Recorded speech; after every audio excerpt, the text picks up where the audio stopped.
പള്ളിയുമായി ബന്ധപ്പെട്ട കാര്യങ്ങളാണ് നമ്മൾ മനസ്സിലാക്കി വരുന്നത്. പള്ളി ആരാണ് കൈകാര്യം ചെയ്യേണ്ടത്? അള്ളാഹുവിൻ്റെ ഭവനങ്ങൾ അത് കൈകാര്യം ചെയ്യേണ്ടവരെ കുറിച്ച്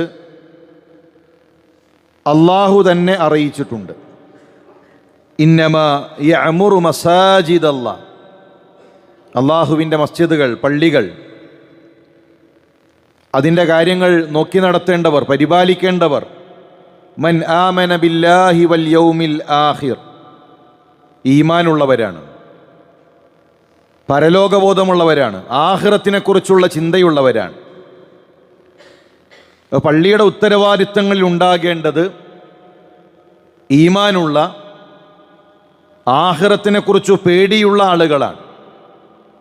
വഅഖാമസ്സലാത്ത വആതസ്സക്കാ, നമസ്കാരത്തിൻ്റെ വിഷയത്തിൽ ശ്രദ്ധയുള്ളവരാണ്.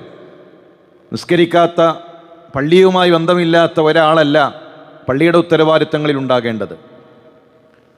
സാമ്പത്തിക രംഗത്ത് ശ്രദ്ധയില്ലാത്ത, സക്കാത്ത് ശ്രദ്ധിക്കാത്ത ഒരാളല്ല പള്ളിയുടെ ഉത്തരവാദിത്തങ്ങളിൽ ഉണ്ടാകേണ്ടത്. വലം യഖ്ശല്ലാഹ് വലം യഖ്ശ ഇല്ലല്ലാഹ്, അവർ അള്ളാഹുവിനെ അല്ലാതെ ഭയപ്പെടുകയില്ല.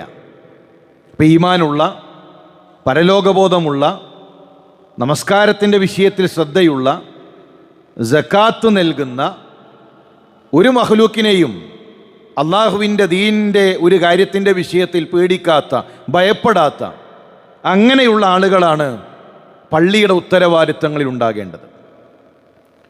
റസൂലുള്ളാഹി സ്വല്ലല്ലാഹു അലൈഹി വസല്ലം മദീനയിലേക്ക് എത്തിയപ്പോൾ ഒരു സമൂഹത്തെ പടുത്തുയർത്തുന്നതിൻ്റെ ഭാഗമായി ആദ്യമായി ചെയ്ത പ്രവർത്തനം അവിടെ ഒരു പള്ളി നിർമ്മിക്കുക എന്നുള്ളതാണ്. എന്ന് പറഞ്ഞാൽ പള്ളി കൊണ്ടു നടക്കാൻ ആരുമില്ല, ആകെയുള്ളത് 2 ആളുകളാണ്, അവിടെ ഒരു വലിയ മിനാരം കെട്ടണം, വലിയൊരു പള്ളി കെട്ടണം എന്നതല്ല. ഒരു സമൂഹത്തിൻ്റെ സൃഷ്ടിപ്പിൻ്റെ ഏറ്റവും അനിവാര്യമായ ഘടകം അവിടെ പള്ളി ഉണ്ടാവുക എന്നുള്ളതാണ്.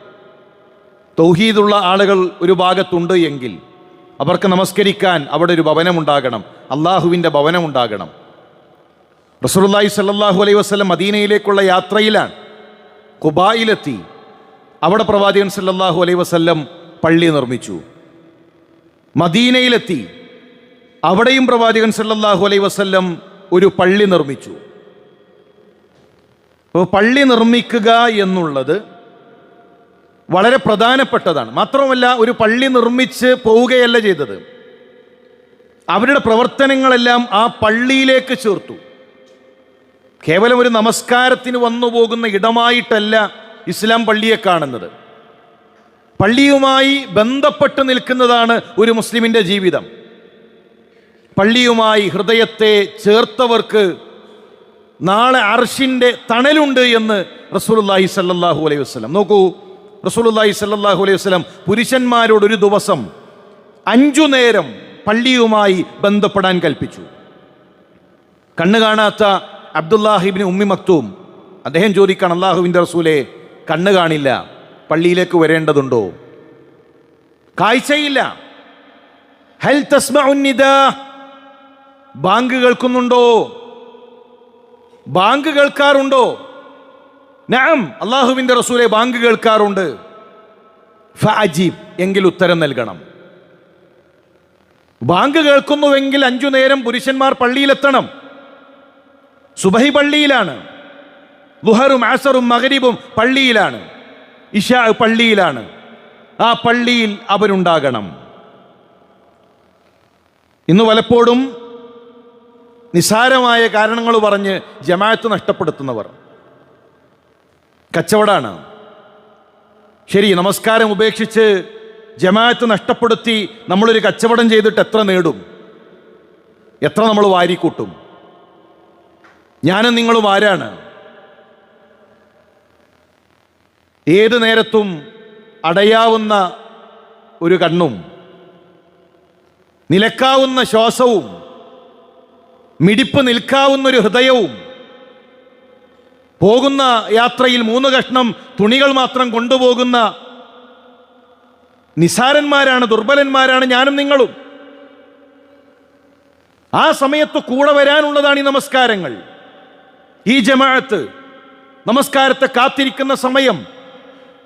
അതുകൊണ്ട് തന്നെ നമസ്കാരത്തിൻ്റെ വിഷയത്തിൽ വലിയൊരു ശ്രദ്ധ നമുക്കുണ്ടാകണം. അത് പള്ളിയിലായിരിക്കണം. യാത്രക്കാർ, രോഗികൾ, അങ്ങനെയുള്ളവർക്ക് ഇളവുണ്ട്. അല്ലാത്തവർ നമസ്കാരത്തിനു പള്ളിയിലേക്ക് എത്തണം. അതുപോലെ തന്നെ ജുമുഅ റസൂലുള്ളാഹി സ്വല്ലല്ലാഹു അലൈഹി വസല്ലം പള്ളിയിലാക്കി, ഇഅ്തികാഫ് പള്ളിയിലാക്കി. പ്രവാചകൻ സല്ലല്ലാഹു അലൈഹി വസല്ലമയുടെ പള്ളി വിജ്ഞാനത്തിന്റെ കേന്ദ്രങ്ങളായിരുന്നു. ഇബ്നു അബ്ബാസിന്റെ ചരിത്രത്തിൽ 10,000 പള്ളിയിൽ തടിച്ചുകൂടുമായിരുന്നു ദീനു പഠിക്കാൻ. ആ സമൂഹത്തിനാവശ്യമായ അഖീദ, ആ സമൂഹത്തിനാവശ്യമായ ഫിഖ്ഹ്, അവർക്കാവശ്യമായ ഭാഷ, ഖുർആൻ എല്ലാം ലഭിച്ചിരുന്നത് പള്ളികളിൽ നിന്നാണ്. അവരുടെ മക്കൾ ഖുർആൻ പഠിച്ചിരുന്നത് പള്ളികളിൽ നിന്നാണ്. അങ്ങനെ വിജ്ഞാനത്തിന്റെ കേന്ദ്രമായി പള്ളികൾ മാറി. റസൂലുള്ളാഹി സ്വല്ലല്ലാഹു അലൈഹി വസല്ലം ഒരു നാട്ടിലേക്ക് ദഅവത്തിനു വേണ്ടി ആളുകളെ പറഞ്ഞയച്ചത് പള്ളിയിൽ നിന്നാണ്. ആ പള്ളിയിൽ വെച്ചുകൊണ്ട് അവർക്ക് ഉപദേശങ്ങൾ നൽകി, അവരെ ഒരുക്കി, പള്ളികളിൽ നിന്ന് അവരെ പറഞ്ഞയച്ചു. പ്രവാചകൻ സല്ലല്ലാഹു അലൈഹി വസല്ലം പാവങ്ങൾക്ക് പണം ശേഖരിച്ചത് പള്ളിയിൽ വെച്ചുകൊണ്ടാണ്. മിമ്പറിൽ നിന്ന്, ഖുതുബയിൽ നിന്ന്, ഖുതുബയിലൂടെ നിർദ്ദേശങ്ങൾ നൽകി. ബിലാൽ റളിയല്ലാഹു തആല തുണി വിരിച്ചു. പള്ളിയിൽ വന്നവർ അവരുടെ കൈകളിലുള്ള സമ്പാദ്യങ്ങൾ അതിലേക്ക് വീതിച്ചു നൽകി. യുദ്ധത്തിന് മുറിവേറ്റവർ കിടന്നിരുന്നത് പള്ളിയിലാണ്. ദൂരെ വീടുള്ളവർ, അകലെ വീടുള്ളവർ, മറ്റിടങ്ങളില്ലാത്തവർ, അവർക്ക് മുറിവ് പറ്റിയിട്ടുണ്ട്, പരിക്ക് പറ്റിയിട്ടുണ്ട്, പള്ളിയിലാണ് ചികിത്സ, പള്ളിയിലാണ് അവർ കിടന്നിരുന്നത്. വീടില്ലാത്ത പട്ടിണിപ്പാവങ്ങൾ, അവരുടെ അഭയമായിരുന്നു റസൂലുള്ളാഹിയുടെ പള്ളി. ആ പള്ളിയിൽ അവർ കിടന്നു, അവിടെ ഭക്ഷണം കഴിച്ചു. ആളുകൾ നൽകുന്ന ഭക്ഷണം, ആ ഭക്ഷണം അവർ സ്വീകരിച്ചുകൊണ്ട് പ്രവാചകന്റെ പള്ളിയിൽ അവർ കിടന്നുറങ്ങി. പാവങ്ങൾക്കുള്ള കൂരയായിരുന്നു റസൂലുള്ളാഹി സ്വല്ലല്ലാഹു അലൈഹി വസല്ലമയുടെ പള്ളി. ജനങ്ങൾ മസ്അല ചോദിച്ചെത്തിയത് പ്രവാചകന്റെ പള്ളിയിലാണ്. അവരുടെ ഖാളി റസൂലുള്ളാഹി സ്വല്ലല്ലാഹു അലൈഹി വസല്ലം പള്ളിയിലാണ് ഉണ്ടാവുക. അവരുടെ കുടുംബ വിഷയങ്ങൾ, അവരുടെ സ്വത്തുമായി ബന്ധപ്പെട്ട വിഷയങ്ങൾ, അവർക്കറിയേണ്ട മതപരമായ കാര്യങ്ങൾ അത് ചോദിച്ച് അവർ പള്ളിയിലേക്കെത്തി. പ്രശ്നങ്ങൾക്കുള്ള പരിഹാരമായിരുന്നു ഇസ്ലാമിലെ പള്ളി. സ്വഹാബത്തിന്റെ ഖുർആൻ പാരായണം ധാരാളം നീണ്ടു നിന്നത് പള്ളിയിലാണ്. നിസ്കാരം കഴിഞ്ഞ് വേഗം ഓടലല്ല. നിസ്കാരം കഴിഞ്ഞ് അവർ മുസ്ഹഫുകൾ, ഖുർആൻ, പരിശുദ്ധ ഖുർആൻ പള്ളിയിൽ വെച്ചുകൊണ്ട് പാരായണം ചെയ്തു. എടുത്തറിയാത്തവരുണ്ടായിരുന്നു, വായനയറിയാത്തവരുണ്ടായിരുന്നു. ആ സമൂഹത്തിന് എഴുത്തും വായനയും പഠിപ്പിച്ചത് പള്ളിയിൽ വെച്ചുകൊണ്ടാണ്. ഒരു സമൂഹത്തെ വിദ്യാഭ്യാസപരമായി ഉയർത്തിയത് പള്ളിയിൽ വെച്ചുകൊണ്ടാണ്. അബൂബക്കർ റളിയല്ലാഹു അൻഹു ഭരണമേറ്റെടുത്തു. ഇസ്ലാമിക രാജ്യത്തിന്റെ ഖലീഫയുടെ നയതന്ത്ര പ്രഖ്യാപനം, ഒന്നാമത്തെ സംസാരം മിമ്പറിൽ വെച്ചുകൊണ്ടാണ്. പ്രവാചകൻ സല്ലല്ലാഹു അലൈഹി വസല്ലമയുടെ പള്ളിയിൽ വെച്ചുകൊണ്ടാണ്. ഹസ്സാൻ ഇബ്നു സാബിത്ത് റസൂലുള്ളാഹിയുടെ പള്ളിയിൽ കവിത പാടിയിട്ടുണ്ട്. ഹബിശക്കാരുടെ വിനോദങ്ങൾ പള്ളിയിൽ നടന്നിട്ടുണ്ട്. ഇതെല്ലാമായിരുന്നു പള്ളി. പള്ളി വിജ്ഞാനത്തിന്റെ കേന്ദ്രമായിരുന്നു, ആരാധനകളുടെ ഇടമായിരുന്നു, പ്രബോധനത്തിന്റെ ശൂറകൾ അവിടെ ഉണ്ടായിരുന്നു, വൈജ്ഞാനികമായ ചർച്ചകൾ ഉണ്ടായിരുന്നു, പ്രയാസങ്ങൾ അനുഭവിക്കുന്ന ആളുകൾക്കുള്ള ആശ്രയമുണ്ടായിരുന്നു. ഇതെല്ലാമായിരുന്നു റസൂലുള്ളാഹി സ്വല്ലല്ലാഹു അലൈഹി വസല്ലമയുടെ പള്ളി. ദുഃഖകരമെന്ന് പറയട്ടെ, ഇന്ന് പല പള്ളികളും ജമാഅത്ത് കഴിഞ്ഞാൽ അടച്ചിടും. ചില പള്ളികളിൽ എഴുതി വച്ചിരിക്കുകയാണ്, ഒന്നാമത്തെ ജമാഅത്തിനല്ലാതെ വിളക്കും അതുപോലെ തന്നെ ഫാൻ ഉപയോഗിക്കാൻ പാടില്ല. ഒരു ഫാൻ ഉപയോഗിക്കാൻ പോലും, ക്ഷീണിച്ചൊരു മനുഷ്യന് ഒരു അല്പനേരം ഒന്നിരിക്കാൻ പോലും, ഒന്ന് വിശ്രമിക്കാൻ പോലും, ഒരു വഴിയാത്രക്കാരന് മലമൂത്ര വിസർജനത്തിൻ്റെ ഒരു ആവശ്യം വന്നാൽ ഒന്ന് അതിനുള്ള സൗകര്യങ്ങൾ പോലും നൽകാത്ത രൂപത്തിൽ ഏതോ ചില ആളുകൾ അവർ തീരുമാനിക്കും അതുപോലെ പള്ളി നടക്കണം എന്ന രൂപത്തിലേക്ക് കാര്യങ്ങൾ മാറിക്കൊണ്ടിരിക്കുന്നു. അല്ല, ഇത് അള്ളാഹുവിൻ്റെ ഭവനമാണ്. മുസ്ലിമിന് ഇരിക്കാൻ, മുസ്ലിമിന് കൈകൾ ഉയർത്താൻ, അവന് പ്രാർത്ഥിക്കാൻ, അവന് ഖുർആൻ ഓതാൻ, അങ്ങനെ അള്ളാഹുവിൻ്റെ ഭവനങ്ങളിൽ, ആരാധനകളിൽ സജീവമാകാനുള്ളതാണ് അള്ളാഹുവിൻ്റെ പള്ളികൾ. പള്ളിക്ക് ചില ആദാബുകളുണ്ട്. നമ്മൾ ശ്രദ്ധിക്കേണ്ട ഗൗരവമായ ചില ആദാബുകളുണ്ട്. പള്ളിയിലേക്ക് ശുദ്ധിയോടുകൂടെയാണ്, വൃത്തിയോടുകൂടെയാണ് പള്ളിയിലേക്ക് വരേണ്ടത്. ഹൈലുകാരികൾ, ജനാബത്തുകാർ, അവർ ഇബാദത്തിനു വേണ്ടി പള്ളിയിൽ പ്രവേശിക്കാൻ പാടുള്ളതല്ല. റസൂലുള്ളാഹി സ്വല്ലല്ലാഹു അലൈഹി വസല്ലം പറഞ്ഞു, ഇന്നി ലാ ഉഹില്ലുൽ മസ്ജിദ ലിഹായിലിൻ വലാ ജുനുബിൻ. ഹൈലിൻ്റെ സമയം പെണ്ണ് പള്ളിയിലേക്ക് പ്രവേശിക്കരുത്, ജനാപത്തുകാരൻ പള്ളിയിലേക്ക് പ്രവേശിക്കരുത്. എന്നാൽ ഇസ്തിഹാലത്തുണ്ടായിരിക്കും ചില സ്ത്രീകൾക്ക്. ഹൈലല്ല, ഇസ്തിഹാലത്ത്, രക്തസ്രാവം, അത് രോഗമാണ്. ആ രോഗമുള്ള സ്ത്രീകൾ, രക്തസ്രാവമുള്ള സ്ത്രീകൾ റസൂലുള്ളാഹിയുടെ പള്ളിയിൽ വന്നിട്ടുണ്ട്. അവർക്ക് പള്ളിയിൽ വരാം, അവർക്ക് നമസ്കരിക്കാം. സ്ത്രീകൾക്ക് പള്ളിയെ തടഞ്ഞു വച്ചിട്ടില്ല. നമ്മുടെ നാട്ടിലെ പല സ്ത്രീകളോടും ചോദിച്ചാൽ ഈ നാട്ടിലുള്ള എല്ലാ ഇടങ്ങളും അവർ കണ്ടിട്ടുണ്ട്. ഈ നാട്ടിലുള്ള എല്ലാ ഓഡിറ്റോറിയം അവർക്കറിയാം. ഈ നാട്ടിലുള്ള എല്ലാ ഷോപ്പിംഗ് മാളുകളും അവർക്കറിയാം. എല്ലാ മുക്കുമൂലകളിലും മുസ്ലിം സഹോദരിമാർ സന്ദർശിച്ചിട്ടുണ്ട്. ആകെ എത്താത്തത് അള്ളാഹുവിൻ്റെ ഭവനത്തിൽ പള്ളിയിൽ മാത്രമാണ്. പള്ളിയിൽ മാത്രം എത്തിയിട്ടില്ല. റസൂലുള്ളാഹി സ്വല്ലല്ലാഹു അലൈഹി വസല്ലമയുടെ കാലഘട്ടത്തിൽ സുബഹി നമസ്കാരത്തിൽ പോലും സ്ത്രീകൾ പള്ളിയിൽ ഉണ്ടായിട്ടുണ്ട്. പള്ളി പെണ്ണിനെ തടയുന്ന ഒന്നല്ല. അവർക്ക് അനുവാദമുണ്ട്.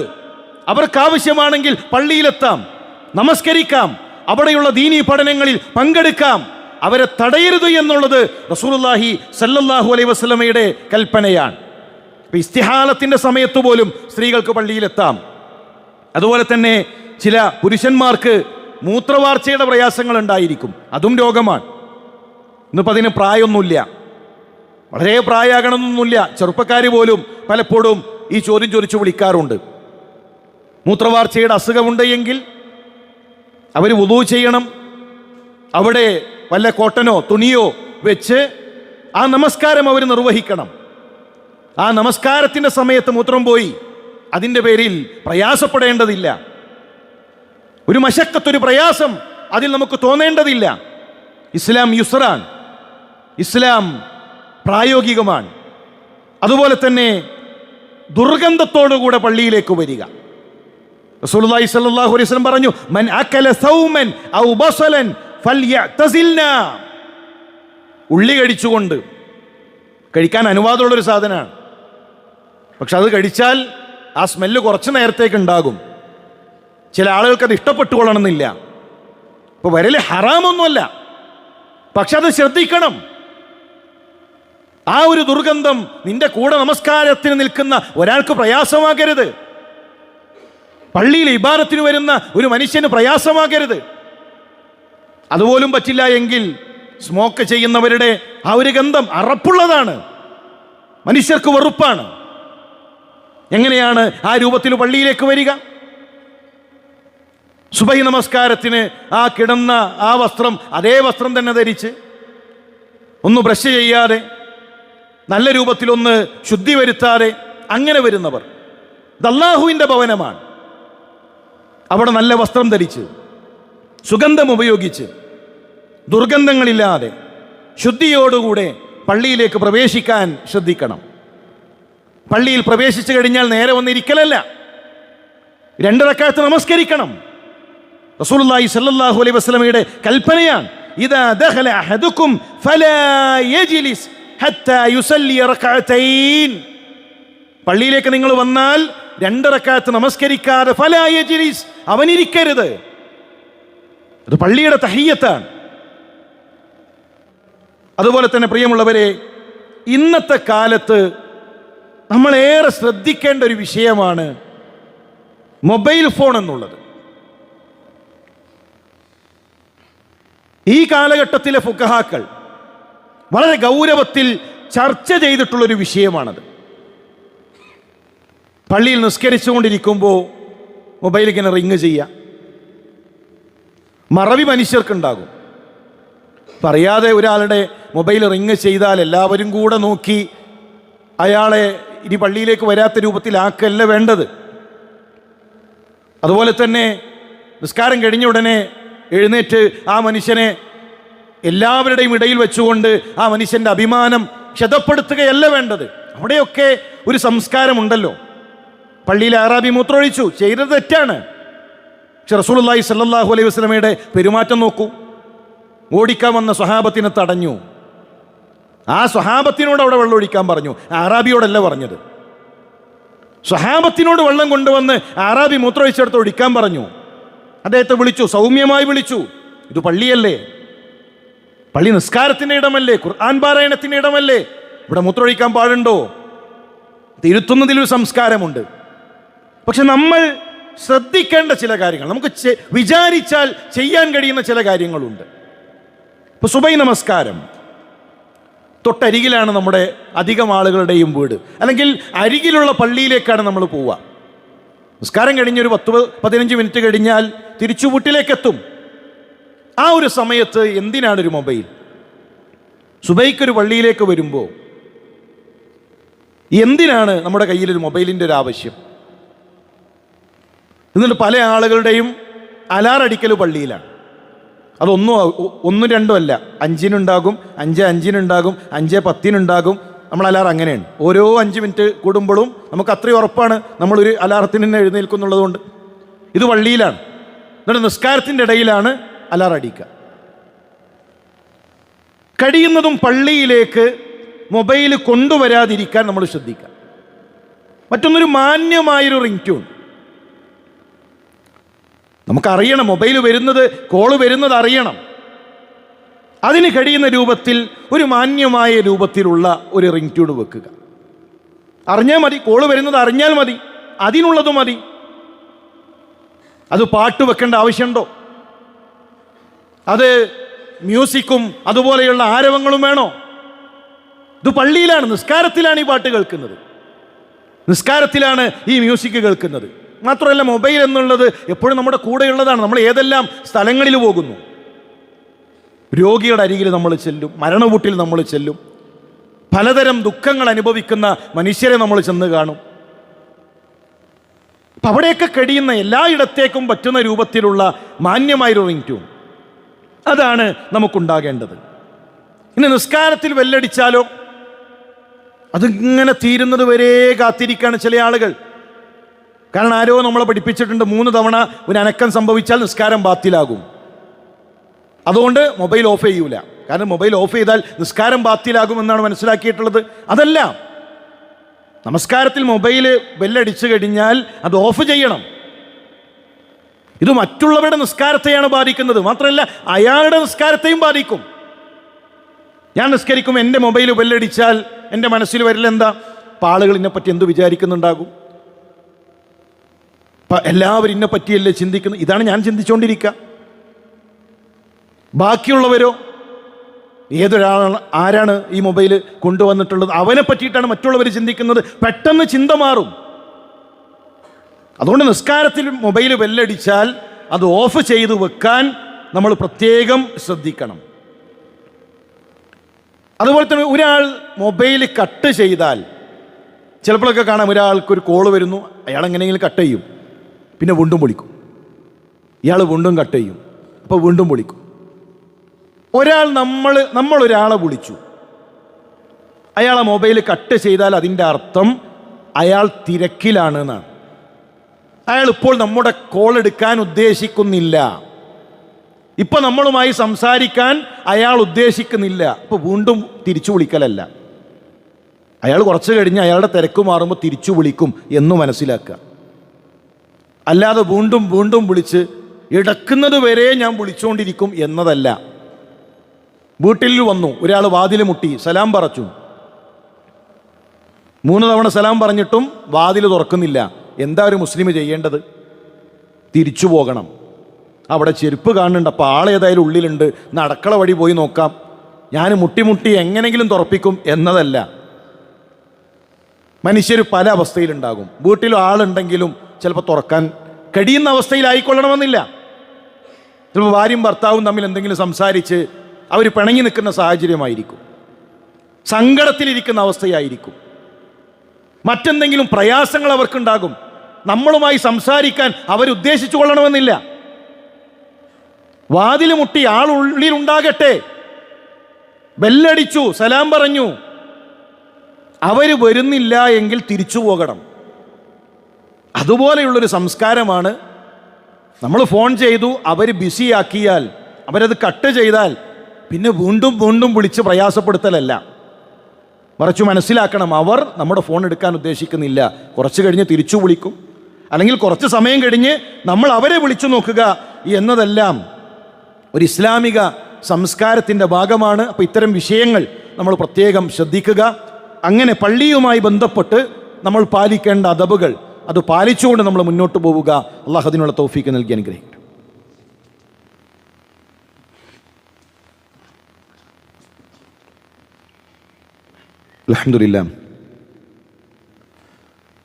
അൽഹംദുലില്ലാഹി റബ്ബിൽ ആലമീൻ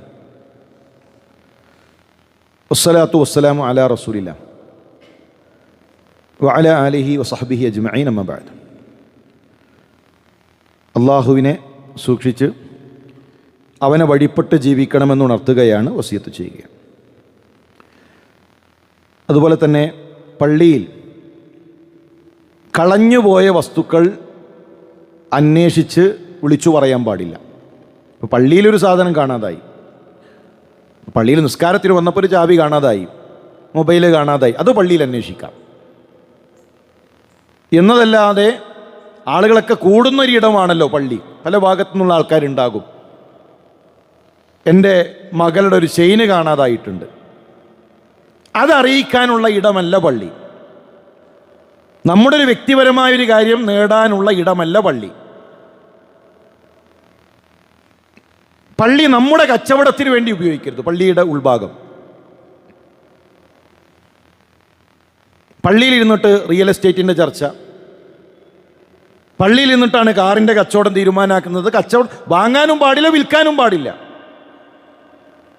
പള്ളി എന്നുള്ളത് നമ്മുടെ ഒരു ബൈക്കിന് വേണ്ടി, നമ്മുടെ ഒരു കച്ചവടത്തിന് വേണ്ടിയുള്ളതല്ല. കച്ചവട സംബന്ധമായൊരു കോള് വന്നു, ഒന്ന് ഫോൺ എടുത്ത് പുറത്തേക്ക് ഇറങ്ങാം. പള്ളിയുടെ പുറത്തേക്ക് ഇറങ്ങിയാൽ ആ വിഷയമല്ല. അത് പള്ളിയുടെ വാതിലിൻ്റെ പുറത്ത് നടന്നോട്ടെ, പള്ളിയുടെ ഉള്ളിൽ കച്ചവടത്തിൻ്റെ ചർച്ചകളല്ല, കച്ചവടത്തിന് വേണ്ടിയിട്ടുള്ള ആലോചനകളല്ല. റസൂലുള്ളാഹി സ്വല്ലല്ലാഹു അലൈഹി വസല്ലം വിരോധിച്ചു. നഹാ റസൂലുള്ളാഹി അനി ശിറാഇ വൽ ബൈഇ ഫിൽ മസ്ജിദ്. പള്ളിയിൽ വിൽക്കലും വാങ്ങലും അത് റസൂലുള്ളാഹി സ്വല്ലല്ലാഹു അലൈഹി വസല്ലം വിരോധിച്ചു. ഇദാ റഅയ്തും മൻ യബീഉ ഔ യബ്താ ഫിൽ മസ്ജിദ്, പള്ളിയിൽ കച്ചവടം ചെയ്യുന്നവരെ കണ്ടാൽ ഫഖൂലു, നിങ്ങൾ പറയണം, ലാ അബ്റഹല്ലാഹു തിജാറതക്, നിന്റെ കച്ചവടത്തിൽ അള്ളാഹു ലാഭം നൽകാതിരിക്കട്ടെ, കച്ചവടത്തിൽ ലാഭമില്ലാതിരിക്കട്ടെ എന്ന് പറയണം. ഫഖൂലു, നിങ്ങൾ അയാളോട് പറയണം. അത് ദീനാണ്.